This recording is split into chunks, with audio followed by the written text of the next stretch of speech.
sworn statement that he had prepared. You know. Well, of course, it did not happen. Ang reason kasi doon, ito, usapan namin ito no? It's not as if hindi kami nagko-coordinate ni Senate President. We always did and we always do. Alam niyo naman na lagi kami nag-uusap.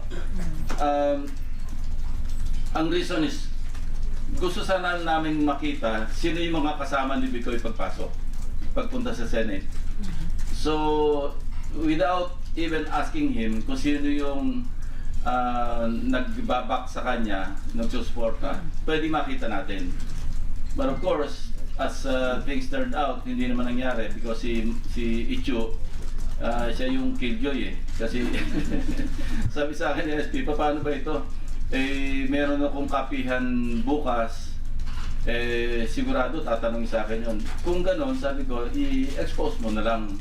And then, hindi na lang natin tutuloy hearing because obviously, because